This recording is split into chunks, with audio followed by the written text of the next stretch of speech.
वाहिद हारून आपकी खिदमत में अपने program health and wellness talk show के साथ आज का दिन जैसा कि हम जानते हैं कि ख़ास तौर पर डायबिटीज़ वर्ल्ड डायबिटीज़ डे के हवाले से सेलिब्रेट किया जाता है। यानी 14 अक्टूबर ख़ास तौर पर जो 14 नवंबर जो है ख़ास तौर पर वर्ल्ड डायबिटीज़ डे के तौर पर लिया जाता है। तो आज हम सारी गुफ्तगू जो है वो डायबिटीज़ पे ही करेंगे। और डायबिटीज़ पे गुफ्तगू करने के लिए जिस मेहमान शख्सियत को मैंने आज मदऊ किया है, उनका तारुफ़ कुछ इस तरह से कि डायबिटीज़ जो है वो बेसिकली जिस सब्जेक्ट की ब्रांच है उसे हम कहते हैं एंडोक्रिनोलॉजी। तो आज की जो हमारी कंसल्टेंट हैं वो डायबिटीज़ का जो आगे मेन सोर्स है जहाँ से डायबिटीज़ की ब्रांच निकलती है, दैट इज़ एंडोक्रिनोलॉजी। उसकी वो कंसल्टेंट हैं, उसकी वो उस फेलोशिप उन्होंने की हुई है और आगा खान हॉस्पिटल में जो है एज ए कंसल्टेंट एंडोक्रिनोलॉजिस्ट अपनी खिदमात सर अंजाम दे रही हैं। इसी के साथ साथ जो है डॉक्टर साहिबा जो हैं वो पब्लिक अवेयरनेस के लिए, क्योंकि डायबिटीज़ में जो है वो पब्लिक को अवेयरनेस होनी चाहिए अपने सारे मामलात के बारे में डायबिटीज़ की मैनेजमेंट से रिलेटेड, तो उसके लिए उन्होंने अपना एक यूट्यूब चैनल भी शुरू किया जिसमें वो सारे मशवरे जो है वो छोटे छोटे चंक्स की सूरत में आप तक फराहम करते हैं। डॉक्टर साहिबा का नाम डॉक्टर इरम सुहेल है और मैं बग़ैर किसी ताख़ीर के डॉक्टर साहिबा को शो में खुशामदीद कहता हूँ। अस्सलाम वालेकुम डॉक्टर साहिबा। वालेकुम अस्सलाम। बहुत बहुत शुक्रिया। Welcome to show. और मैं बहुत मशकूर हूँ व्यूअर्स की तरफ से और मैं अपनी तरफ से आपका बहुत मशकूर हूँ कि आपने जो है वो टाइम स्पेयर किया और प्रोग्राम में इस ख़ास तौर पर इस वक्त हमें जो है टाइम दिया। आपका बहुत शुक्रिया। ये आपका बहुत शुक्रिया, आपने मुझे इनवाइट किया इस प्रोग्राम के लिए और ये मेरे लिए ऑनर की बात है कि मैं आपके साथ यहाँ पे मौजूद हूँ डायबिटीज़ डे के बारे में बात करने के लिए, जो कि एक ऐसी बीमारी है जो मेरे लिए बहुत इम्पोर्टेंट है, क्योंकि मैं जो पेशेंट्स देखती हूँ वो तकरीबन डायबिटीज़ के होते हैं और ये पेशेंट जब बेहतर हो जाते हैं और बेहतर ज़िंदगी गुजारते हैं तो सबसे ज़्यादा खुशी होती है। डायबिटीज़ एक बहुत इम्पोर्टेंट बीमारी है और आज डायबिटीज़ डे है, तो उसकी मुनासबत से बहुत मुझे खुशी हुई है कि मैं आज आपके शो में मौजूद हूँ। बहुत शुक्रिया। वर्ल्ड डायबिटीज़ डे जो 14 नवंबर को हम डॉक्टर साहिबा सेलिब्रेट करते हैं, तो इसमें हर साल कुछ ना कुछ जो है वो उसका मोटिव होता है। इस साल हमारे व्यूअर से शेयर करेंगे कि इस साल जो है वो वर्ल्ड डायबिटीज़ डे में किस मौजू पे बात हो रही है? अच्छा, इस साल जो वर्ल्ड डायबिटीज़ डे का थीम है, वो इन लोगों ने नर्स एंड डायबिटीज़ रखा है, क्योंकि नर्स की एक बहुत ज़्यादा इम्पोर्टेंट जगह है डायबिटीज़ केयर में। डायबिटीज़ एजुकेशन से लेके, न्यूट्रिशनल गाइड से लेके एंड देन जो है वो आपकी सारी जो एजुकेशन है, इंसुलिन के बारे में नॉलेज देना, ये सारी चीज़ें नर्स करती है। तो इस दफ़ा उन्होंने नर्स को इम्पोर्टेंस दी है कि नर्सेस का जो रोल है उसको हाईलाइट किया। ये जो डायबिटीज़ डे है, ये 2006 से स्टार्ट हुआ है और 14 नवंबर को हम डायबिटीज़ डे मनाते हैं। और 14 नवंबर का डे इसलिए चूज़ किया गया कि सर फ्रेडरिक बेंटिंग थे जिन्होंने इंसुलिन को डिस्कवर किया था जी। और इनका पैदाइश का दिन है बेसिकली 14 नवंबर। तो उसकी मुनासबत से डायबिटीज़ डे 14 नवंबर को मनाना शुरू हुआ और और इस हर थीम साल एक डिफरेंट जी। जी, डिफरेंट थीम के साथ जब किया डिफरेंट थीम के साथ होता है। इस साल उन्होंने नर्सेस की जो इम्पोर्टेंस है डायबिटीज के हवाले से इसको एम्फसाइज किया। यानी इसका जो मैसेज है वो ये है कि बेसिकली डायबिटीज़ मैनेजमेंट जो है वो एक टीम वर्क है जिसमें डॉक्टर के साथ साथ नर्स की भी इन्वॉल्वमेंट शामिल है। बिल्कुल।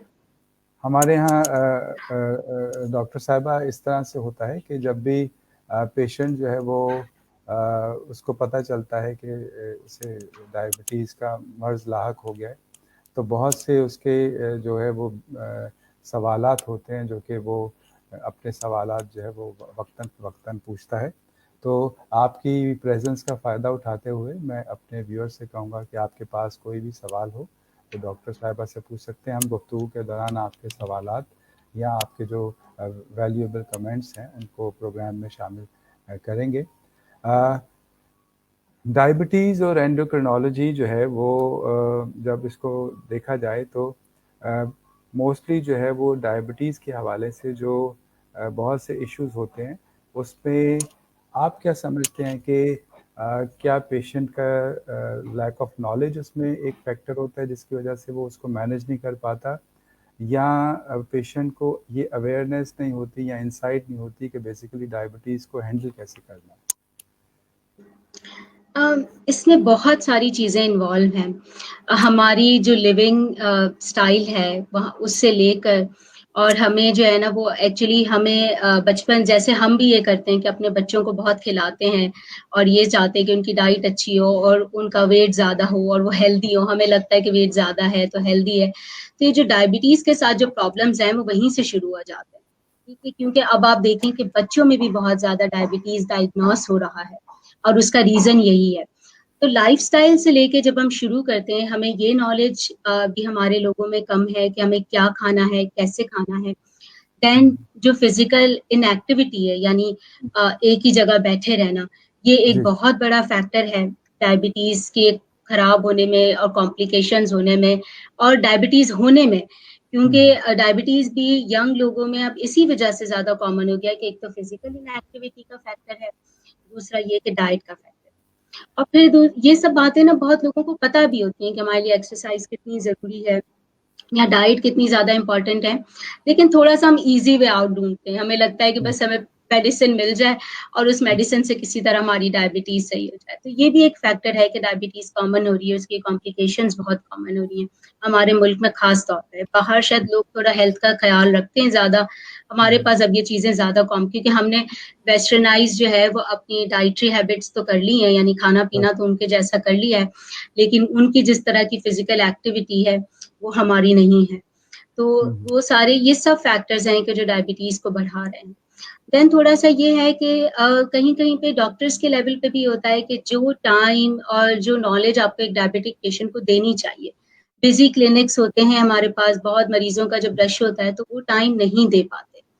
तो ये भी एक फैक्टर है कि वो जो सारी, इसीलिए देखिए अब जो इन्होंने नर्स का रोल इतना ज़्यादा एनहांस करें, वो इसीलिए कर रहे हैं क्योंकि हर जगह पे दुनिया भर में कंसल्टेंट्स के पास इतना टाइम नहीं होता कि वो मरीज़ को एक-एक डाइट और एक-एक चीज़ के बारे में एक्सप्लेन करें। इसीलिए डायबिटीज़ एजुकेटर, नर्सेज़, न्यूट्रिशनिस्ट जो डायटीशियंस हैं, इनका बहुत बड़ा रोल आ जाता है। तो ये सारी चीज़ें कि इनको सिस्टम को भी बेहतर करने की ज़रूरत है और हमें अपने पर्सनल लेवल पे भी चीज़ों को बेहतर करने की नीड है, तभी हम डायबिटीज़ मैनेजमेंट को बेहतर कर सकते हैं। एक और चीज़ है जो बहुत ही ज़रूरी है, जो मैं चाहूँगा कि हम इस पे भी बात करें कि जब आपने बताया कि ये एक रेगुलर बेसिस पर जो है वो वर्ल्ड डायबिटीज़ डे जो है उसको सेलिब्रेट किया जाता है 14 नवंबर को।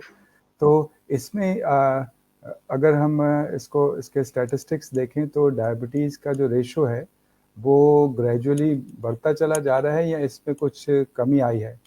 और अगर बढ़ रहा है तो उसकी क्या वजह है, और अगर कम किया जा सकता है इसके रेशो को जो ये इतना ज़्यादा कॉमन होता जा रहा है, तो कौन-कौन से फैक्टर हैं जिनसे हम इसको कम कर सकते हैं?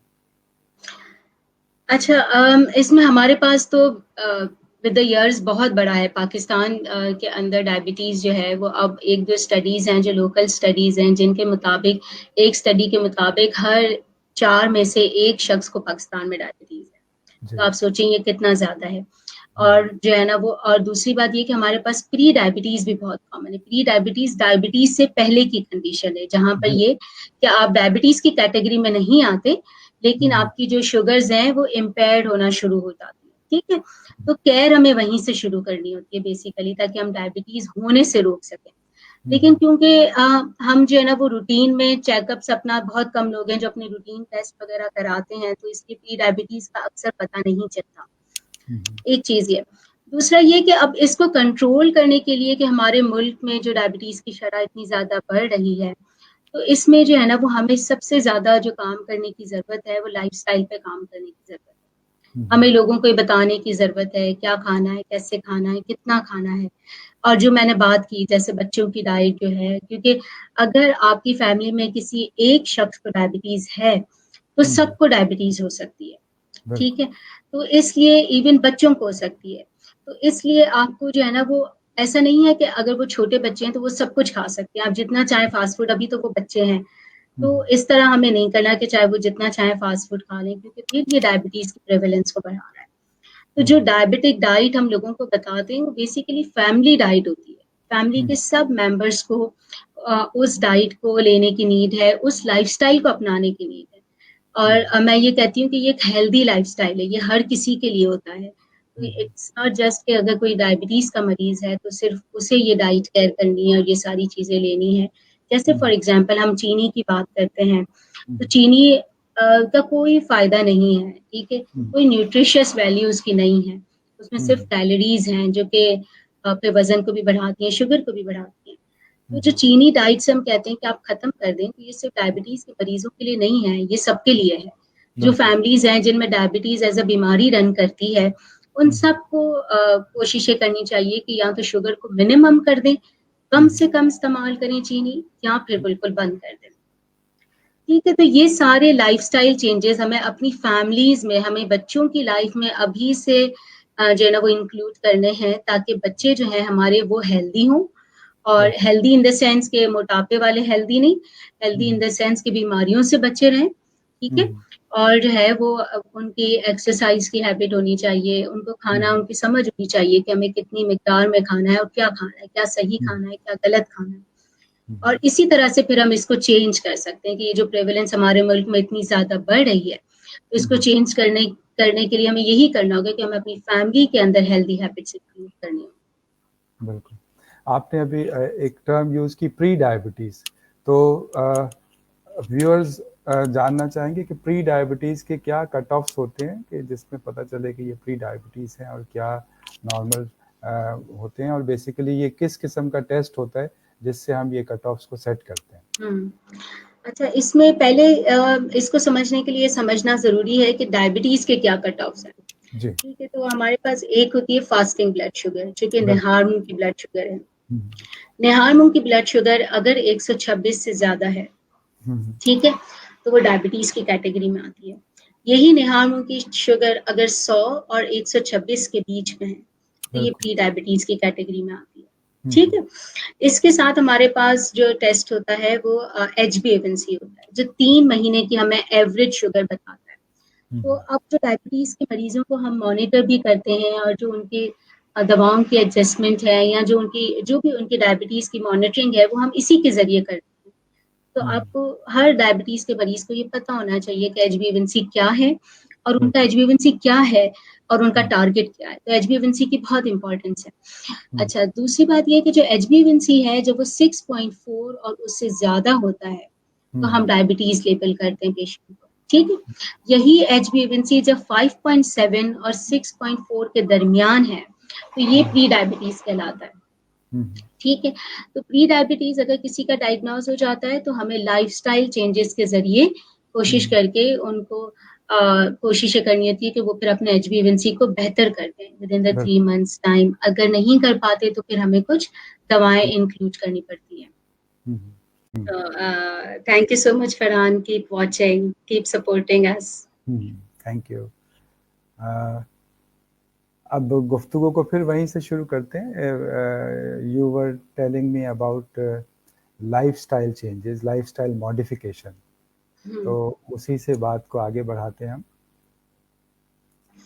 बिल्कुल, लाइफस्टाइल चेंजेस एक बहुत इम्पॉर्टेंट रोल प्ले करते हैं डायबिटीज की मैनेजमेंट में। ठीक है, तो जैसे ही पेशेंट को डायबिटीज डायग्नोस होता है, बल्कि मैं ये कहूंगी कि जब, जैसे मैंने पहले बात की कि जब आपकी फैमिली में किसी को डायबिटीज है, तो बस आप ये कंसिडर करें कि आपने जो डायबिटीज को प्रिवेंट करना है वो अभी से करना है। ठीक है, अगर आपके पेरेंट्स को डायबिटीज है, या आपके फर्स्ट कजन्स को डायबिटीज है, तो या फिर चचा मामू वगैरह, खाला वगैरह, इनको डायबिटीज है, तो यानी इस आप फिर डायबिटीज के रिस्क पर हैं। ठीक है, तो उसी वक्त से जो प्रिवेंशन वाला काम है वो लाइफस्टाइल मॉडिफिकेशन से होता है। प्रिवेंशन से मतलब ये कि बचाओ इस बीमारी से। ठीक है, तो डायबिटीज को होने से जो रोकना है वो वहीं से शुरू करना है। तो अब उसके लिए इम्पॉर्टेंट चीज ये है कि एक तो डाइट है, हेल्दी डाइट लेनी है। हेल्दी डाइट क्या है, इस पे हम डिटेल में भी बात करते हैं, मगर इसका एक बहुत बड़ा कंपोनेंट डाइट है, एंड देन एक्सरसाइज है, एक्सरसाइज के साथ साथ फिजिकल एक्टिविटी है। एक्सरसाइज तो एक आपने लिमिटेड पीरियड के लिए डेली करनी है, लेकिन फिजिकल एक्टिविटी ये कि आप जैसे अगर टीवी शो देख रहे हैं या फिर आप मोबाइल पे बात कर रहे हैं, तो उस वक्त आप कोशिश करें कि आप मूव करते रहें, चलते रहें, थोड़ा सा चल लें, थोड़ा खड़े हो जाएं, थोड़ा सा बॉडी को मूव कर लें, स्ट्रेच कर लें बॉडी को। तो इसके साथ है ना इस तरह से ये कि आप एक हेल्दी लाइफस्टाइल इम्पोर्टेंट है, ठीक है। तो physical activity, exercise and then diet, ये 3 कॉर्नर स्टोन्स हैं लाइफस्टाइल मॉडिफिकेशन के। और ये जो लाइफस्टाइल मॉडिफिकेशन है, ये डायबिटीज में अगर आप सिर्फ दवाएं लेंगे, उसके साथ मुश्किल हो जाता है कंट्रोल करना। ये जो लाइफस्टाइल मॉडिफिकेशंस हैं, डायबिटीज को भी कंट्रोल करती है। इसके अलावा जो इसकी कॉम्प्लिकेशंस है, यानी जो दिल की बीमारियां हैं, फालिज है, या इसके साथ जो ब्लड प्रेशर और कोलेस्ट्रॉल के भी मसले मसाइल हो जाते हैं, इन सब चीजों को कंट्रोल करने में हेल्प करती है। दिल की बीमारियों को होने से रोकती है, गुर्दों को जो है ना वो उस पे जो डायबिटीज का असर होता है उसको रोकती है। यानी सारी कॉम्प्लिकेशंस को ओवरऑल डाइट, एक्सरसाइज जो है वो होने से रोकती है। तो ये सबसे इम्पोर्टेंट चीज है डायबिटीज की मैनेजमेंट की। इसमें एक आपने अभी जिक्र किया कि आप जो है वो कभी भी जो एक्सरसाइज है वो आपकी ट्रीटमेंट में भी हेल्पफुल होती है टू मैनेज योर डायबिटीज़। इसके अलावा इसको डायबिटीज़ को प्रिवेंट करने के लिए भी इसको हम एक टूल के तौर पे यूज़ करते हैं। एक और टर्म जो है वो यूज़ करते हैं कि जिसमें हम डायबिटीज़ की स्क्रीनिंग करते हैं। तो ये अक्सर जो है वर्ल्ड डायबिटीज़ डे पे बहुत से हॉस्पिटल में ऐसे जो है वो इंफॉर्मेशन काउंटर्स होते हैं जहाँ पर वर्ल्ड डायबिटीज़ डे पे डायबिटीज़ का जहाँ लिटरेचर दिया जाता है, वहाँ पर स्क्रीनिंग काउंटर भी होता है जहाँ पर स्क्रीन किया जाता है। तो ये स्क्रीनिंग डायबिटीज़ में क्या होती है? अच्छा, स्क्रीनिंग डायबिटीज़ में ये होती है कि एक तो क्योंकि डायबिटीज़ इस तरह की बीमारी है जिसकी हमेशा अलामात नहीं होती, ठीक है। तो आपको अगर डायबिटीज़ है तो ज़रूरी नहीं है कि आपको उसकी अलामात ज़ाहिर हो। तो इसीलिए स्क्रीनिंग एक बहुत बड़ा रोल प्ले करती है। स्क्रीनिंग से ये होता है कि जब आप जाके अपनी ब्लड शुगर्स चेक कराते हैं तो आपको एक आइडिया हो जाता है कि आपकी ब्लड शुगर्स नॉर्मल रेंज में है, या जैसे हमने बात की कि डायबिटीज़ की रेंज में है या डायबिटीज़ है, तो ये आपको पता चल जाता है, ठीक है। तो स्क्रीनिंग कब करानी चाहिए, ये एक बहुत इंपॉर्टेंट सवाल है और इसका कोई एक एग्जैक्ट जवाब नहीं है, ठीक है। ये इसलिए कि जिनका वैसे जनरली जब आपकी उम्र 50 साल से ज्यादा होती है तो आपने अपना हर साल अपना डायबिटीज, अपना कोलेस्ट्रॉल, अपना ब्लड प्रेशर चेक कराना है, ठीक है। हम जनरली 50 इयर्स कंसिडर करते हैं क्योंकि हमारे लोगों में ये चीजें अर्ली कॉमन है, ठीक है। वेस्टर्न कंट्रीज की जो गाइडलाइंस हैं उनमें वो थोड़ा 55 एंड देन 60 इसके बाद करते यानी उनके ये प्रोटोकॉल्स है, लेकिन हम अपने पेशेंट्स को कहते हैं कि आप 45-50 के बाद करें। लेकिन अगर आपका वजन ज्यादा है, ठीक है, या अगर आप ओवरवेट है या ओबीज है, या फिर आपकी फैमिली हिस्ट्री है डायबिटीज की, आपकी फैमिली में किसी को भी डायबिटीज है, तो फिर आपको यंगर एज से, यानी आई गेस के 35 इयर्स की एज के बाद ही, 40 इयर्स की एज के बाद ही आपको अपनी स्क्रीनिंग स्टार्ट कर देनी चाहिए, ठीक है। तो यानी ये एक आंसर सबके लिए नहीं हो सकता, सबके सर्कमस्टेंसेस डिफरेंट हैं। अगर आपका जैसे अगर एक चीज ज्यादा है, किसी का ब्लड प्रेशर ज्यादा है, ठीक है, तो उसको डायबिटीज की स्क्रीन करना जरूरी है और कोलेस्ट्रॉल भी चेक करना जरूरी है। किसी का अगर कोलेस्ट्रॉल ज्यादा है तो उसको डायबिटीज का स्क्रीन करना एंड ब्लड प्रेशर को चेक कराना जरूरी है। तो ये सारी चीजें क्योंकि नॉन कम्युनिकेबल डिजीजेज हैं, ये साथ साथ चलती हैं, ठीक है। और अगर वजन ज्यादा है तो आपने ये सब चीजें अर्ली एज से ही चेक करना स्टार्ट कर देनी चाहिए। बिल्कुल, यानी आपकी गुफ्तगू से मैं ये समझा हूँ कि डायबिटीज़ के पेशेंट पे जो है वो एक जनरलाइज फार्मूला अप्लाई नहीं होता कि सबके लिए एक सा है, वो पर्सन टू पर्सन वेरी करता है, डिपेंड करता है कि किसका जो है वो किस तरह से जो है वो डायबिटीज़ के साथ उसकी कोमॉर्बिड्स हैं या क्या और मज़ीद पेचीदगियाँ उसके साथ शामिल हैं, उसमें उसका कोलेस्ट्रॉल है, वज़न है, ताकि जो व्यूअर्स इसे देख रहे हैं इस प्रोग्राम को, वो इस बात को समझ लें कि हर एक चीज़ जो है वो जनरलाइज नहीं है डायबिटीज़ में। ये हर पेशेंट का जो ट्रीटमेंट भी अलग है, उसका लाइफस्टाइल मैनेज कैसे करना है वो भी अलग है, और उसको उनके उस पेशेंट्स के अकॉर्डिंगली ही उसको किया जाता है। बिल्कुल, इसमें जो है वो फिर हम इसको आगे बढ़ाएंगे, इस बात को इसको यहीं पर हम रोकते हैं कि जो हमारे पास जनरलाइज जो है वो इसके कोई फॉर्मूला नहीं है इसका, बल्कि हमें पर्सन टू पर्सन वो करना है। फिर आपकी इजाज़त से मैं कुछ कमेंट्स लेना चाहूँगा। हमारे पास कमेंट्स जो हैं वो जैसे हम टॉपिक की तरफ जाते हैं तो कमेंट्स की जो एकदम तादाद है बढ़ जाती है, और ये बहुत अच्छी बात है कि हमारे व्यूअर्स जो हैं वो बहुत वेल इन्फॉर्म्ड हैं और वो बहुत संजीदगी से इन सब चीज़ों को अटेंड कर रहे हैं। हम आगे बढ़ते हैं। मिस फातिमा मोहम्मद अमीन हैं। बहुत शुक्रिया मिस फातिमा प्रोग्राम में शामिल होने का। कहती हैं गुड जॉब इरम सुहेल। तो ये थैंक यू सो मच, बस हमारे साथ कनेक्टेड रहें। इसके बाद हैं महरून लहथरवाला। ये कह रहे हैं nice. Thank you so much. बहुत शुक्रिया सर, और इसी तरह से प्रोग्राम में जुड़े रहिए। अच्छा, अब जो है वो नेक्स्ट कमेंट जो है वो हमारे टॉपिक से रिलेटेड है, और अगर हम इसको अपने ऑन गोइंग कन्वर्सेशन में कवर करेंगे तो हम इसमें इन्फॉर्म कर देते हैं कि इस तरह से फ़ायज़ा फुरकान साहिबा हैं। बहुत शुक्रिया फ़ायज़ा फुरकान हमारे शो को ज्वाइन करने का, और अपना जो है वो प्रॉपर क्वेश्चन जो आपने पूछा कि can hyperthyroidism patients could be diabetic in future. तो इसमें आप इनको अगर इस वक्त एड्रेस करना चाहें तो आप इसको एड्रेस कर लें ताकि हम आगे बढ़ सकें। जी okay Faizer, thank you for your question. अच्छा, हाइपरथायरॉइडिज्म जो है वो एक ऑटो इम्यून बीमारी है, ठीक है। तो डायबिटीज हमारे पास बेसिकली 2 तरह की होती है। आपके सवाल के साथ हम डायबिटीज की टाइप्स को भी डिस्कस कर सकते हैं। जनरली डायबिटीज 3 तरह की होती है, कुछ और फिर सब टाइप्स होती हैं, लेकिन जो उसको जनरली हम डिवाइड करते हैं 3 तरह की डायबिटीज। एक टाइप 1 डायबिटीज है, ठीक है, जो कि बच्चों में और यंग लोगों में होती है, और ये ऑटो इम्यून डायबिटीज है, ठीक है। इसकी वजह ऑटो इम्यून ही होती है, जिस तरह हाइपरथायरॉइडिज्म है।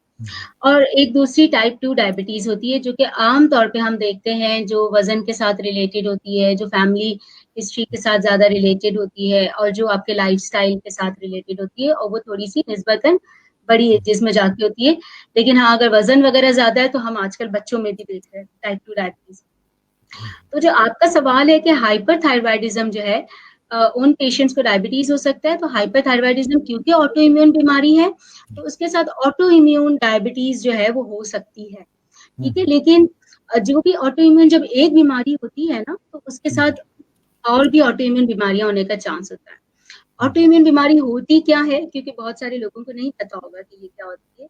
उसमें होता यह है कि जो आपकी कुव्वत मदाफियत है ना, जो आपके फाइटर सेल्स हैं बॉडी में, आप ये समझें कि उनका काम ये होता है कि कोई भी फॉरेन कोई भी बाहर से चीज आ रही है बॉडी के अंदर, तो उससे वो फाइट करते हैं कि भाई ये बाहर से आ गया, कोई जरासीम आ गया, उससे लड़ते हैं। कभी कभी जो ये सेल्स है ना, ये हमारी बॉडी के अपने सेल्स को फॉरेन कंसिडर कर रहे होते हैं, समझ रहे होते हैं कि वो बाहर का सेल है और उसके खिलाफ लड़ना शुरू हो जाते हैं। आसान अल्फाज में हम इसी तरह से इसको समझा सकते हैं। तो ये ऑटो इम्यून बीमारी है कि आपकी अपनी इम्यूनिटी आपकी बॉडी के सेल्स के खिलाफ फाइट कर रही है। तो ये जो बीमारी होती है, जब एक ऑटो इम्यून बीमारी होती है, तो उसके साथ जो है वो और ऑटो इम्यून बीमारियां भी हो सकती हैं। तो हाँ, अगर हाइपरथायरॉइड कोई पेशेंट है, या अगर कोई पेशेंट टाइप 1 डायबिटीज है, तो उसको हाइपरथायरॉइड होने का चांस होता है। हाइपोथायरॉइड जो कोई भी ऑटो इम्यून बीमारी हो सकती है। इसी तरह जो हाइपरथायरॉइड है, उसको भी ऑटो इम्यून डायबिटीज होने का रिस्क। और बाकी अगर वजन ज्यादा है और फैमिली हिस्ट्री है, तो फिर वो उसी तरह का रिस्क टाइप 2 डायबिटीज का रहता है, लेकिन उसका रिस्क वजन से, फैमिली हिस्ट्री से, लाइफस्टाइल चीजों से ज्यादा है, ठीक है। बहुत शुक्रिया डॉक्टर साहबा, आपने बहुत तफसील से जो है वो हाइपरथायराइड और उसका डायबिटीज़ से कनेक्शन है उसको एक्सप्लेन किया। होपफुली मिस फ़ायज़ा फुरकान आपके जो है वो सवाल का जवाब अच्छे से मिल गया होगा। हमारे नेक्स्ट व्यूअर हैं सईद बुहार साहब। सईद बुहार जो है मेरे बहुत अच्छे दोस्त हैं। हमने बहुत साल इकट्ठे काम भी किया एक NGO में, और आजकल जो है वो सईद बुहार जो है वो जो स्पेशल पर्सन हैं, जो ख़ास तौर पर शेखुपुरा में एक इदारा है फाउंटेन हाउस, उसमें ये एडमिनिस्ट्रेटर के फ़राइज़ सरअंजाम दे रहे हैं। सईद बुहार साहब लिखते बहुत अच्छा हैं, और चूँकि ये मेंटल हेल्थ से रिलेटेड हैं, और ये प्रोफेशनली डॉक्टर नहीं है बल्कि एडमिनिस्ट्रेटर हैं, लेकिन ये एक अच्छे साइकोलॉजिस्ट की तरह लिखते हैं, और उसको लिखने में ये अच्छा तरीका है कि उसमें जितने भी इनके पास पेशेंट हैं उनकी काउंसलिंग भी शामिल होती है। सईद साहब, आपका बहुत शुक्रिया, आप ने प्रोग्राम को अटेंड कर रहे हैं, और मैं ख्वाहिश करूँगा कि आप इस वक्त जो है अगर कुछ सवाल पूछना चाहें डायबिटीज़ के हवाले से तो ज़रूर पूछें, ताकि उसको जवाब दिया जा सके। इसी तरह से प्रोग्राम में साथ रहिए। आपका बहुत शुक्रिया। मिस ज़ीनत जावेद ख्वाजा, बहुत शुक्रिया मिस ज़ीनत, आपने प्रोग्राम ज्वाइन किया। Nice information Iram Suhail. Thank you. उसके बाद हमारे साथ हैं Umair Nathani sahab. Proud of your work doctor Iram Suhail. Thank you very much Umair Nathani sahab. बिल्कुल। आबिदा करीम जो हैं वो नेक्स्ट हमारी व्यूअर हैं जो आपसे मुखातिब हैं। एक तो बहुत शुक्रिया मिस आबिदा करीम आपका। She says great doctor Iram Suhail, no doubt. आप इतनी कर रहे हैं, और इसमें जो है वो बहुत शुक्रिया कि आप लोग सब जो है वो इस चीज़ को रियलाइज़ करते हैं, अप्रिशिएट करते हैं। मिस फ़ायज़ा फुरकान जो है वो thank you so much both of you, this is so detailed answer. बहुत शुक्रिया जी, आपका बहुत शुक्रिया। शाहिदा तहसीन साहिबा है नेक्स्ट हमारे। सलाम यू बोथ, सलाम both of you, nice programme. So Shahida Tahseen sahiba, thank you very much. Shahida Tahseen जो है मेरी रेगुलर, हम पेशेंट, डायबिटिक पेशेंट को पेशेंट तो नहीं कहते अब तो, वो एक अरसे से वो हमारी एक अंडरस्टैंडिंग हो जाती है कि वो हमें पता है कि किस मिजाज से जो है वो डायबिटीज़ का जो, जैसे अभी आपने बताया कि पर्सन टू पर्सन वेरी करता है, तो पर्सन का मिजाज भी वेरी करता है ट्रीटमेंट के गुड रिजल्ट्स में। तो thank you very much Shahida Tahseen sahiba. Faiza Furqan जो है वो one more question, is 4.9 TSH is high? जी डॉक्टर साहब, आपसे सवाल। अच्छा, ये डिपेंड करता है कि किस लैब से आपने टीएसएच कराया हुआ है, उसकी क्या रेफरेंस रेंजेस हैं, ठीक है? तो इसके लिए कोई एक एग्जैक्ट आंसर नहीं हो सकता। एग्जैक्टली, क्योंकि ये वेरी करता है कि आपने उसके यूनिट सिस्टम क्या रखा है, उसका रेंज क्या रखा है, और किस एज ग्रुप से है, ये भी एक मैटर करता है। बिल्कुल, बिल्कुल। तो हम गुफ्तगू को आगे बढ़ाते हैं। आप बता रहे थे कि जहाँ पर डायबिटीज़ की मैनेजमेंट ज़रूरी है, उसकी प्रिवेंशन ज़रूरी है, तो हमने स्क्रीनिंग की बात की। अब व्यूअर्स को कुछ थोड़ा सा आप बता सकें प्रिवेंशन के बारे में कि कौन कौन सी एहतियात जो है वो की जा सकती है जिससे डायबिटीज़ को प्रिवेंट किया जा सकता है। अच्छा, एहतियात में ना सबसे इम्पोर्टेंट चीज़ है हेल्दी डाइट। अच्छा, ये मैं बार-बार कह रही हूँ हेल्दी डाइट, मेरा ख्याल है कि हम इस पे बात कर लेते हैं डिटेल में कि हेल्दी डाइट एक्चुअली है क्या, ठीक है? तो हेल्दी डाइट का मतलब ये है कि आपने कोल्ड ड्रिंक्स, जूसेस इसको मुकम्मल तौर पे ख़त्म कर दें, ठीक है? जो डब्बे के जूसेस होते हैं, जो कोल्ड ड्रिंक्स होती हैं, कोल्ड ड्रिंक्स को बिल्कुल 1 ग्लास कोल्ड ड्रिंक में 12 चमचे शुगर के होते हैं। तो आप सोचिए कितनी कैलोरीज़ दे रहा है, कितना वेट बढ़ा रहा है, तो इसलिए कोल्ड ड्रिंक को बिल्कुल ख़त्म कर देना चाहिए, ठीक है? जूसेस जो हैं, ये जो डब्बे के जूसेस होते हैं, ये भी इसी तरह से इनमें सिर्फ शुगर होती है, कैलोरीज़ होती हैं, कोई फ़ायदा नहीं होता। लेकिन ये कि अगर फ्रूट है, उसका आप जूस निकाल के पीते हैं, तो अगर ये कि इस तरह से जूस निकालते हैं कि उसका फाइबर उसमें मौजूद है, यानी ऐसे नहीं निकाला कि आपने उसका जो भूसा है वो फिर फेंक दिया, तो फिर ये कि आप वो ले सकते हैं। लेकिन उसको भी कोशिश हम ये पेशेंट्स को कहते हैं, पेशेंट्स को या नॉर्मली जनरल लोगों को फल खाएँ, उसका जूस ना पिएँ, ठीक है? कुदरत ने फल में फाइबर रखा है, क्योंकि फल जो होता है वो कुदरती मीठी चीज है, ठीक है। तो वो डेफिनेटली वो मीठा है, उसमें कैलोरीज भी हैं, उसमें विटामिन मिनरल्स भी है, लेकिन उसके साथ फाइबर है। फाइबर इसीलिए है कि वो आपका वजन ना बढ़ाए, आपकी शुगर ना बढ़ाए, यानी कुदरत ने इसको एक मुनासिब मिकदार में रखा हुआ है। तो जब हम वो फाइबर वाला पार्ट निकाल देते हैं और सिर्फ जूस पीते हैं तो वो फिर सिर्फ कैलोरीज रह जाती हैं, तो फिर हमारा वजन बढ़ाती है, ठीक है। तो इसलिए हमेशा फल को कोशिश करें जिस नेचुरल फॉर्म में उसको बनाया गया है, कोशिश करके उसी नेचुरल फॉर्म में खाएं। इसी तरह सब्जियां जो हैं वो भी, जो भी सब्जियां छिलकों के साथ खाई जा सकती हैं, कोशिश करें कि वो सब्जियां छिलकों के साथ इस्तेमाल करें, ठीक है। तो कोल्ड ड्रिंक जूसेस हमें बंद कर लें, बेकरी की चीजें कम से कम कर दें, ठीक है। बेकरी की चीजें, सफेद आटे की बनी हुई चीजें, जो चक्की का भूसी वाला आटा होता है, ठीक है, वो बहुत अच्छा होता है हमारी डाइट के लिए, वो जरूर लें, ठीक है। अच्छा, ये जनरली चीजें होंगी जो हमें खानी है, जो हमें नहीं खानी। इसके अलावा कुछ इंपॉर्टेंट बातें ये हैं कि आपने खाना जो भी खाते हैं ना, कम खाएं। यानी अगर आप 3 चपाती खाते हैं, आप जनरली उसको कम करके 2 चपाती पे आ जाएं, 2 खाते हैं तो 1 पर आ जाएं। हर चीज का पोर्शन कंट्रोल कर लें। मैं इवन अपने पेशेंट्स को भी कहती हूँ कि आप सब कुछ खा सकते हैं लेकिन कम खाएं। अगर कभी आपका बहुत दिल चाह रहा है पिज्जा खाने का, तो एक आधी स्लाइस अगर आप पिज्जा की खा लेंगे तो कोई मसला नहीं है, लेकिन अगर आप 3-4 पीसेस बैठ के खाएंगे तो वो प्रॉब्लम है, ठीक है। तो ये कि जो भी खा रहे हैं कम मिकदार में खाना है। तो हेल्दी लाइफस्टाइल प्रिवेंशन डायबिटीज के लिए या डायबिटीज की मैनेजमेंट के लिए ये बहुत इंपॉर्टेंट है कि डाइट में आप पोर्शन कंट्रोल रखें। अच्छा, फिर दूसरी बात ये कि हमारे साथ मसला ये है कि हम एक तो 3 टाइम का फुल पेट भर के खाना खाते हैं, लेकिन उसके साथ जो बीच में हम स्नैक्स लेते हैं ना, वो भी हमारी आदत होती है। या हम बिस्किट्स ले रहे हैं, या हम चिप्स ले रहे हैं, या फिर हम कुछ तली हुई चीजें ले रहे हैं, या समोसे और ये वाली चीजें, तो ये भी हेल्थ के लिए बहुत नुकसानदेह है, ठीक है। तो उसकी जगह कोशिश ये करें कि फल सब्जियां, कोई सैलेड बना ली, चने बॉईल कर लिए, यानी इस तरह के बहुत सारे हेल्दी ऑल्टरनेटिव्स हैं। बच्चों की भी आदत बनाएं, उनकी आदत ये नहीं चाहिए कि चलते फिरते जो वो बिस्किट्स निकाल के खाते हैं, उससे बेहतर ये है कि वो फ्रूट की सैलेड बनी हुई रखी है अगर डाइनिंग टेबल पे, तो वो उठा के खा लें। आप खुद भी खाएंगे तो बच्चे भी खाएंगे। तो इस तरह ये सारी चीजें डायबिटीज को प्रिवेंट करती हैं। कम खाना है, ये देखें कितना खा रहे हैं, क्या चीज खा रहे हैं। फास्ट फूड जितना हो सकता है कम कर दें। कभी कभी आउटिंग के लिए तो फास्ट फूड ठीक है, लेकिन अगर हम अपने घर में रोज रोज फास्ट फूड खा रहे हैं तो वो डेफिनेटली हमारे लिए बहुत नुकसानदेह हो जाता है। मैंने ऐसे भी काफी सारे लोग देखे हैं जिनका वजन ज्यादा नहीं होता, लेकिन उनको बहुत अर्ली एज में डायबिटीज हो जाती है, जो ज्यादा HbA1c के साथ आते हैं, या उनका कोलेस्ट्रॉल बढ़ा हुआ होता है। और उसकी वजह ये होती है कि वजन तो नहीं बढ़ा, लेकिन ये कि डाइटरी हैबिट्स की वजह से उनके जो है ना वो कोलेस्ट्रॉल और HbA1c बढ़ जाता है।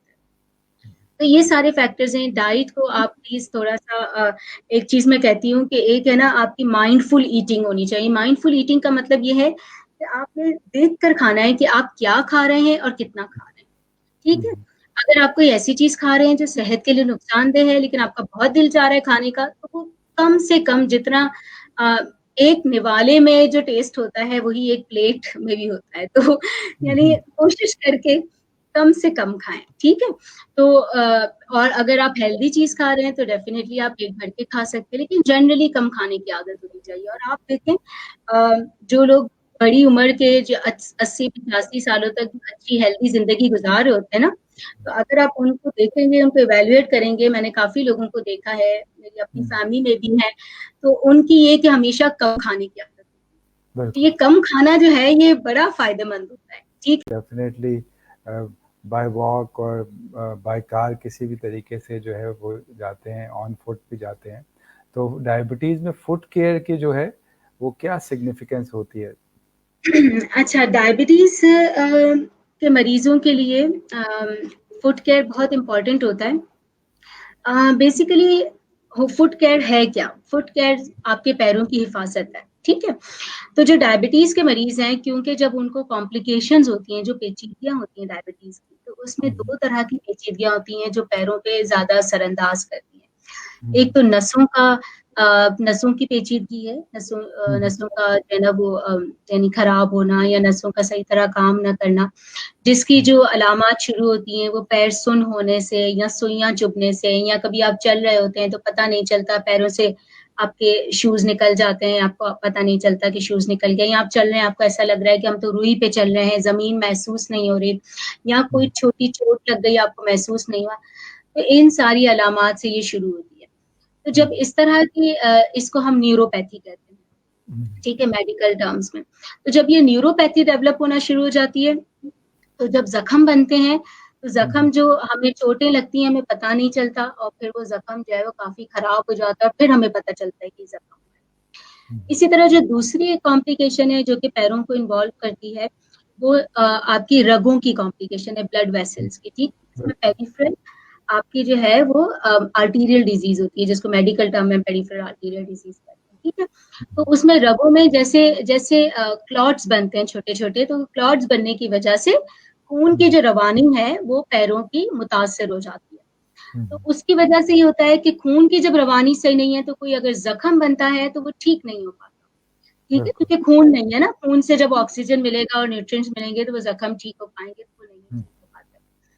तो ये इन दोनों की वजह से जब पैरों पे किसी किस्म के जख्म बनते हैं डायबिटीज के मरीजों में, तो वो फिर जब खराब हो जाते हैं बहुत ज्यादा, तो खुदा ना खास्ता एम्पुटेशन की या कोई पैर की उंगली या कभी पैर काटने की जरूरत पड़ जाती है। इसीलिए हम जो है वो फुट केयर के ऊपर बहुत ज्यादा एम्फोसाइज करते हैं, पैरों की हिफाजत के ऊपर बहुत ज्यादा एम्फोसाइज करते हैं। तो अब पैरों की जो हिफाजत है उसके लिए क्या करना है? 3-4 इसके इम्पोर्टेंट पॉइंट्स हैं। एक तो ये कि आपने जो डायबिटीज के मरीज हैं उन्होंने रोज अपने पैरों का मुआयना जरूर करना है, देखना जरूर है, ठीक है? पैरों को आगे से देखें, पीछे से देखें, हर तरफ से देखें कि पैर आपके ठीक हैं, कोई जख्म तो नहीं लग गया। जो पैरों के उंगलियां हैं, ठीक है, उनके बीच में भी देखें कि कहीं कोई इन्फेक्शन तो नहीं हो रहा, कहीं कोई जख्म तो नहीं बन रहा, ताकि वो भी आपको आइडिया हो। वो अक्सर एरिया इग्नोर हो जाता है। अच्छा, ये आपने रोजाना देखना है अपने पैरों को। दूसरा ये करना है कि पैरों को जो है ना वो बहुत ज्यादा ड्राई नहीं होने देना है। जैसे आजकल का वेदर है, उसमें पैर बहुत जल्दी फटना शुरू हो जाते हैं, तो पैरों को अच्छा मॉइस्चराइज रखें, लोशन वगैरह लगाते रहें। लोशन नहीं तो तेल लगा सकते हैं, सिंपल खोपरे का तेल लगा लें, लेकिन है कि पैरों को मॉइस्चराइज रखें, ठीक है? चप्पल इस तरह की पहने, आपका फुटवेयर ऐसा होना चाहिए कि जब आप बाहर निकलें तो कोई पत्थर, कोई ऐसी चीज आपको लगे ना, यानी कवर्ड शूज हो, इस तरह के शूज हो कि जो आपको छोटी मोटी चीजें जो बाहर होती हैं वो आपके पैरों को मुतासिर ना करें, ठीक है? तो फुटवेयर सही होना जरूरी है। ज्यादा जैसे अगर फीमेल्स हैं, बहुत बड़ी बड़ी हील्स ना पहने, क्योंकि वो ऑब्वियसली उसके साथ भी एंकल के मसाइल और पैरों के मसाइल हो जाते हैं। तो इस तरह से ये सारी आपने केयर करनी होती है।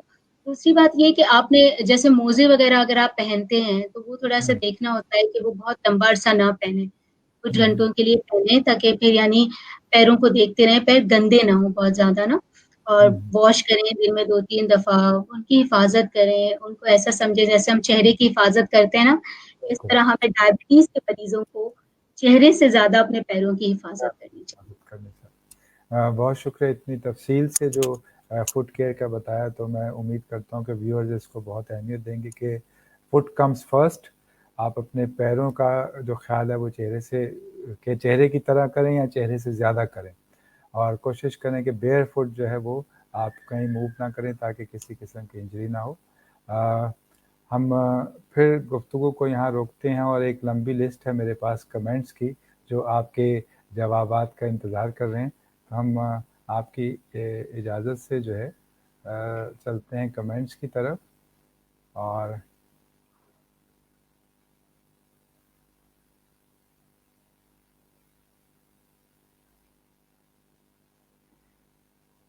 जी, हमारे साथ हैं मिस्टर यूसुफ अब्दुल करीम। बहुत शुक्रिया यूसुफ अब्दुल करीम साहब प्रोग्राम अटेंड करने का, प्रोग्राम में पार्टिसिपेट करने का। और आपकी ये बहुत ही ग्रेट इनिशिएटिव है कि आप हेल्थ से रिलेटेड जो अवेयरनेस प्रोग्राम है उसको अटेंड कर रहे हैं, और आपका इस प्रोग्राम को अप्रिशिएट करने का बहुत शुक्रिया।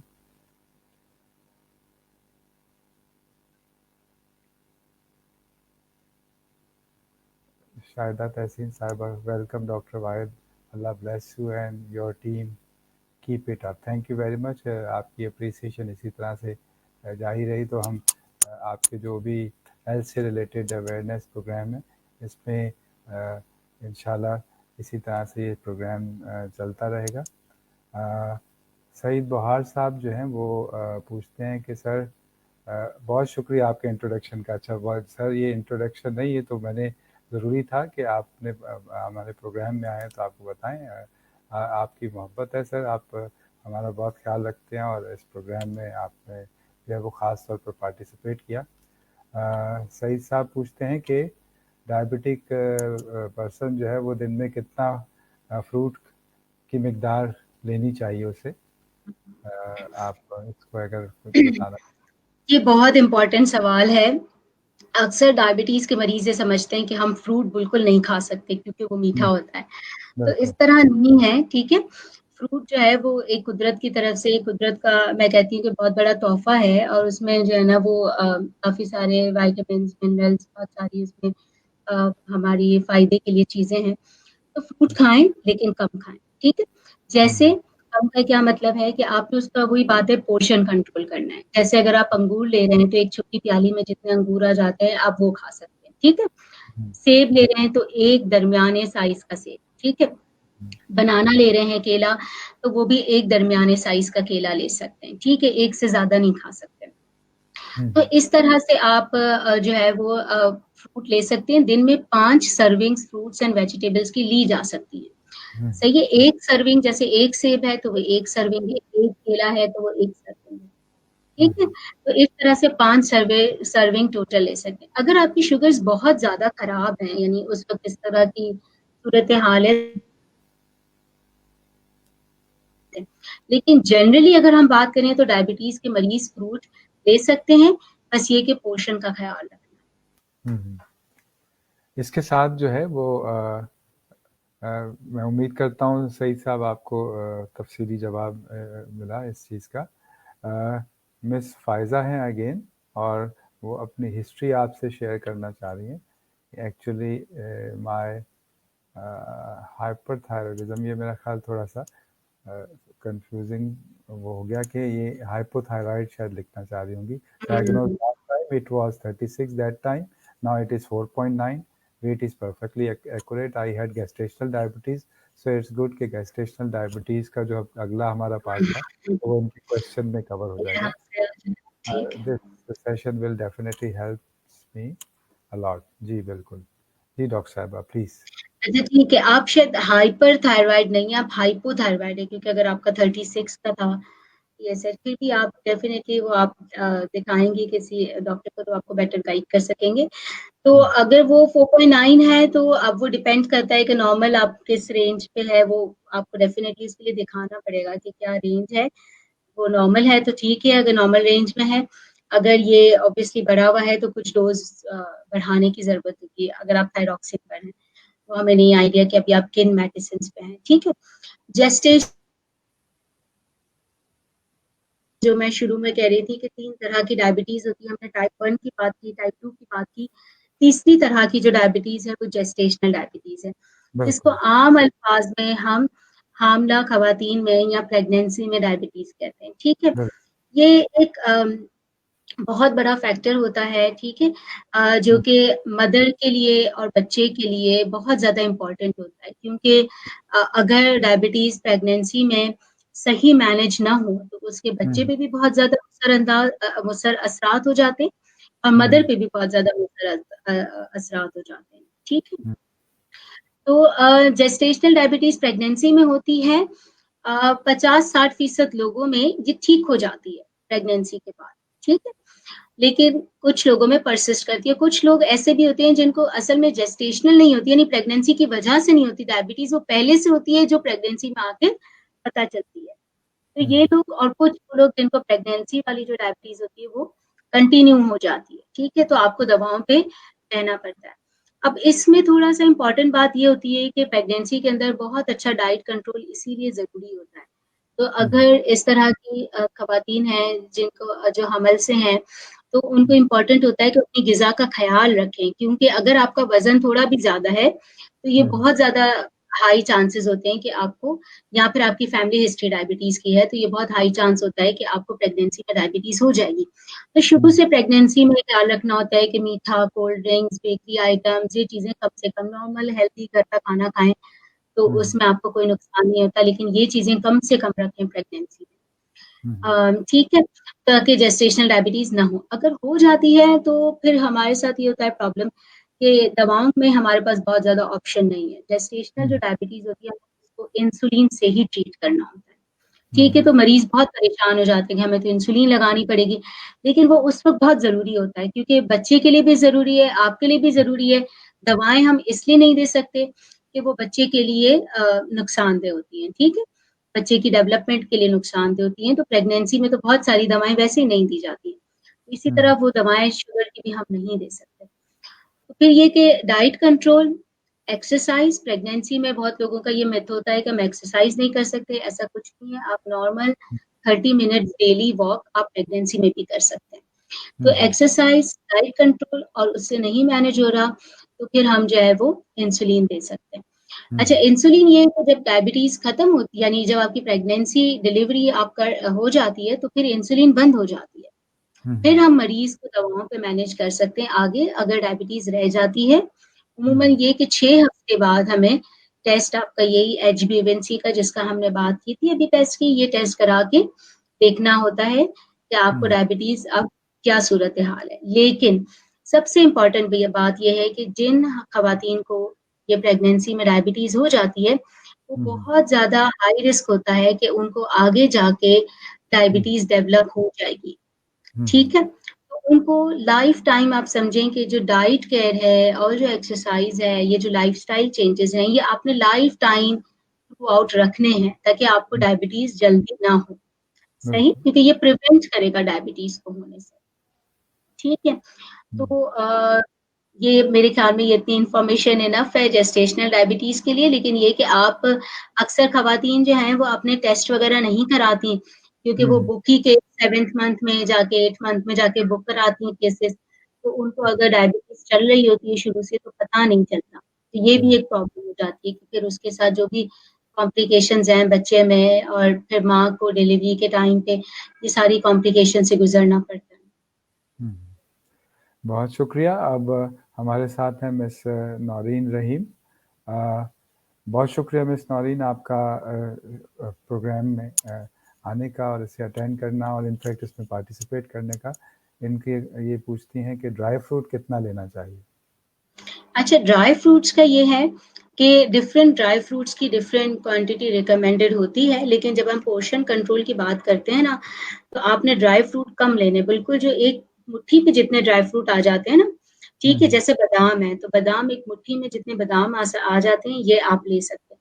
ठीक है, लेकिन अगर आप अखरोट ले रहे हैं या आप जो है वो इसके अलावा काजू भी आप उतने ले सकते हैं जितनी मुट्ठी में आ सकते हैं, लेकिन अखरोट की डेफिनेटली आपको थोड़ी सी कम करनी होती है। ठीक है, मिकदार।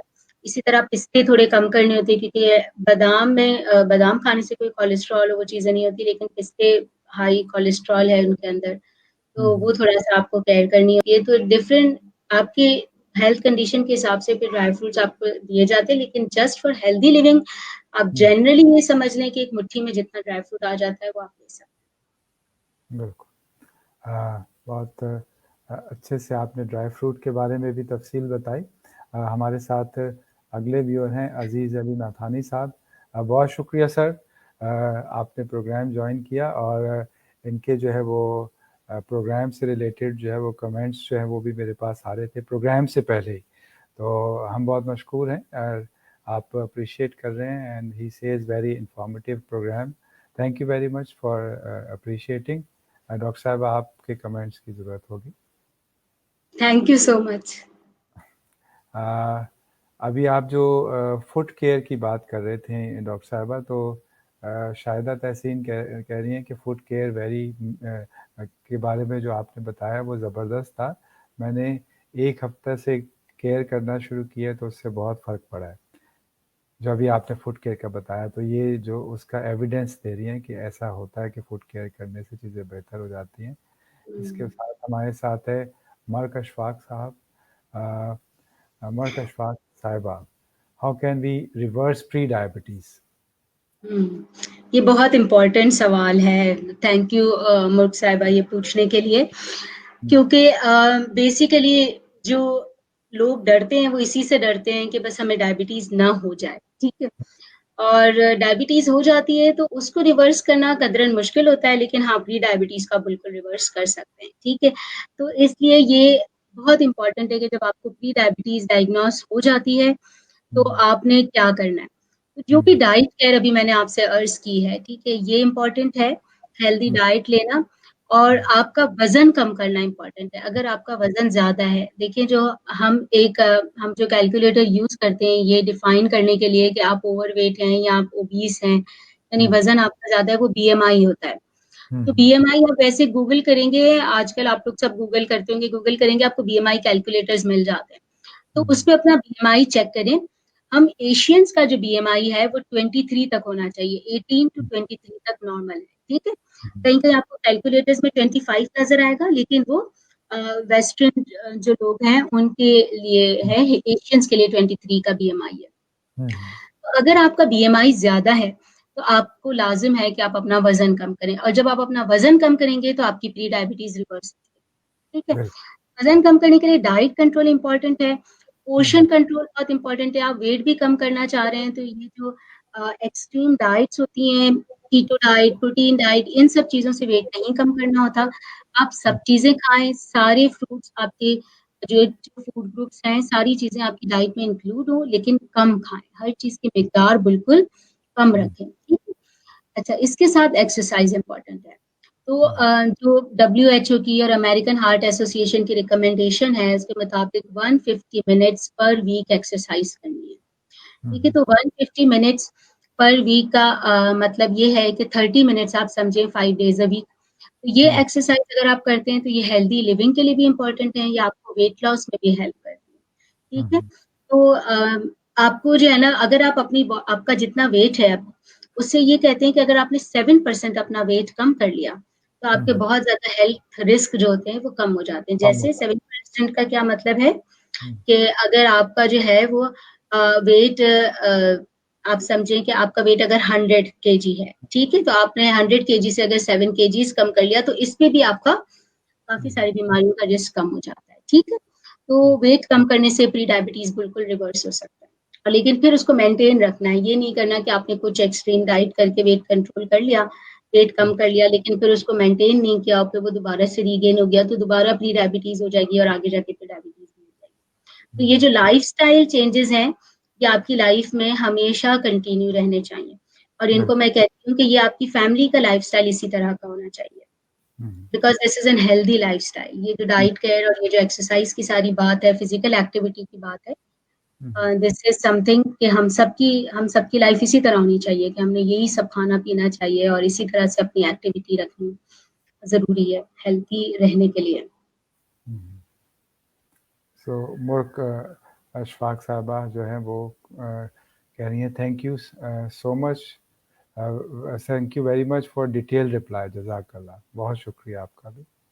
और हमारे पास एक और कमेंट है, उसको ले लेते हैं और फिर हम आगे बढ़ते हैं। शाहिदा साहबा कहते हैं कि विंटर सीज़न में जो है मेरी शुगर बढ़ जाती है, तो इसकी क्या वजह है? अच्छा, सीज़न के साथ तो कोई वेरिएशन होती नहीं है शुगर की, यानी सीज़न की वजह से। हाँ, विंटर में एक जनरल फिनोमेना है कि हम खाते-पीते ज़्यादा हैं, हमें भूख ज़्यादा लगती है, तो हो सकता है कि ये रीज़न हो। एग्ज़ैक्टली। तो उस वजह से जो है वो शुगर, मतलब हम जो है वो विंटर को जब एन्जॉय करते हैं स्पेशल क्यूज़ीन के साथ, तो उससे शुगर बढ़ती है, उसका विंटर से ताल्लुक नहीं। बिल्कुल मैं आपकी बात से एग्री करता हूँ। हम गुफ्तगू में जो आगे बढ़ रहे थे, तो फुट केयर के बाद जो है हमने गेस्टेशनल डायबिटीज़ की बात की। एक अगर हम एक वन गो में समराइज़ करना चाहें हेड टू टो, तो हम थोड़ा-सा विज़न के बारे में बात करते हुए आगे बढ़ें और फिर किन-किन चीज़ों का ख़्याल रखना ताकि एक सम अप कर सकें इस बात को? ठीक है, देखिए डायबिटीज़ एक क्रॉनिक बीमारी है, सही? तो ये जो है ना वो ख़त्म नहीं होती, ये आपके साथ ज़िंदगी भर चलती है, ठीक है? ज़िंदगी भर का साथ है।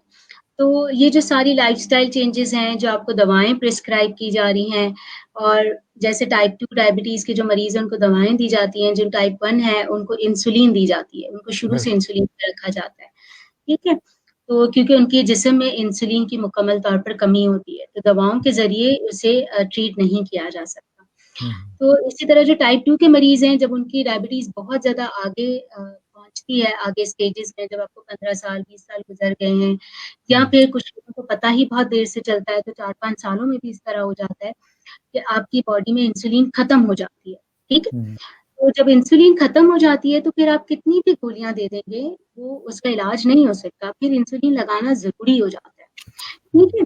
तो ये एक डायबिटीज़ के पॉइंट ऑफ व्यू से इम्पोर्टेंट बात थी। डायबिटीज़ देखिए इस तरह की बीमारी है कि अगर आप उसको कंट्रोल में रखेंगे, तो फिर आप आराम से बहुत सारे हमारे पेशेंट्स हैं 40 साल, 50 साल, बहुत आराम से अपनी नॉर्मल लाइफ गुज़ारते हैं, उनको कोई प्रॉब्लम नहीं होता, ठीक है? लेकिन अगर ये कंट्रोल में नहीं है, तो फिर 8-10 सालों में ही लोग डायलिसिस पे चले जाते हैं, या मोहताजी हो जाती है, या कोई ऐसे ज़ख्म बन जाते हैं जो ठीक नहीं हो रहे, या बीनाई चली जाती है, ये सारी डायबिटीज़ की कॉम्प्लिकेशंस हैं, ठीक है?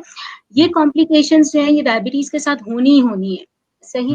इसलिए जब आपका कंट्रोल बहुत अच्छा होता है, तो ये कॉम्प्लिकेशंस जो हैं, वो जल्दी नहीं होती, ठीक है? थोड़ा टाइम लग जाता है, और जब आप कंट्रोल अच्छा रखते हैं, इसका मतलब आप अपना ख़्याल रखते हैं, आप अपने मॉलिज के पास जाते हैं, उनको रेगुलर विज़िट्स करते हैं, तो वो आपके आँखों को भी देखते हैं, साल में 1 दफ़ा आँखों का मुआयना, आँखों के अंदर रेटिना होता है, उसका मुआयना करना ज़रूरी होता है डायबिटीज़ के मरीज़ों का। इसी तरह साल में 1 दफ़ा गुर्दों का टेस्ट करना बहुत ज़्यादा ज़रूरी होता है, ठीक है? ताकि देखें, और ये हो सकता है कि हमें जल्दी-जल्दी भी करना पड़े, डिपेंड करता है कि आपके लेवल्स क्या हैं। लेकिन अगर आपके गुर्दे ठीक काम कर रहे हैं, और आपकी जो बीनाई है, यानी आपकी जो आँखें हैं, वो ठीक हैं, तो फिर हम साल में 1 दफ़ा ज़रूर मॉनिटर करते हैं, ठीक है?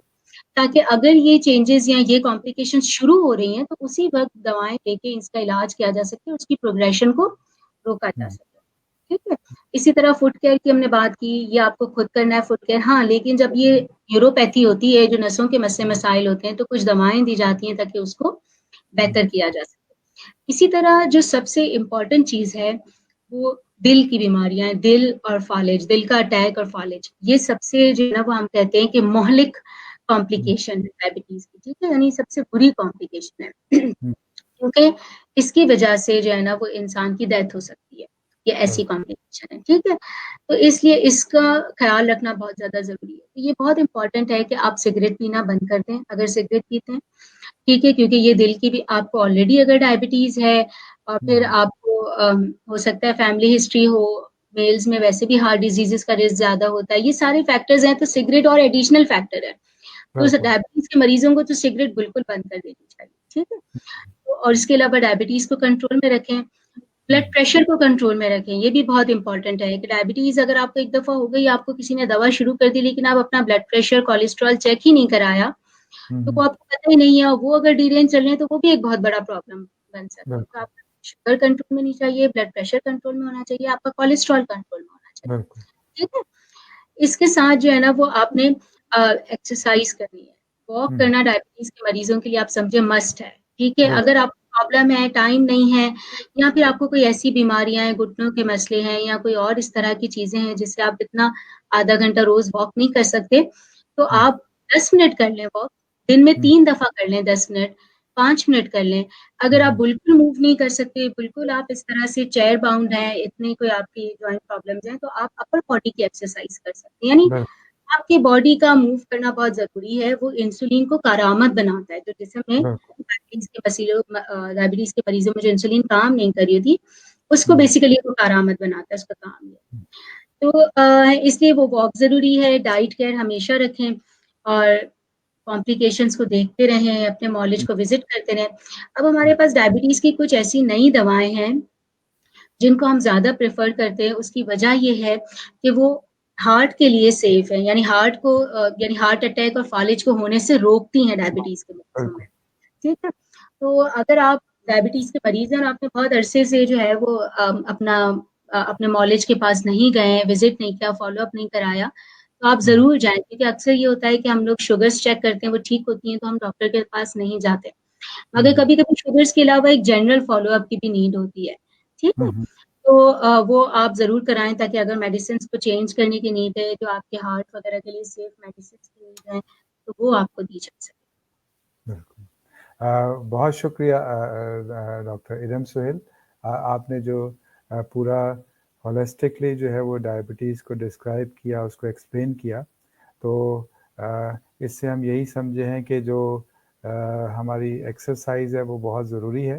व्यूअर्स के लिए जो है वो इस पे एम्फसाइज़ करना ज़रूरी है, और कोशिश कीजिए कि अपने मौलिद से राब्ता रखें, वो रेगुलर विज़िट कीजिए, दवाएं वक्त पे लीजिए, और इसी बारे में जो है जिस तरह से आज ये आप प्रोग्राम अटेंड करें, इसी तरह से आप वक्तन फ़वक्तन कुछ इसमें अपनी मालूमात में इजाफ़ा करें ताकि आप अपनी डायबिटीज़ को कंट्रोल कर सकें। व्यूअर्स की तरफ से डॉक्टर इरम सुहेल और मैं अपनी तरफ से आपका बहुत मशकूर हूँ कि आपने हमें टाइम दिया और अपने मुफीद मशवरों से और डायबिटीज़ के बारे में हमें तफसील से आगाह किया। आपकी आमद का बहुत शुक्रिया।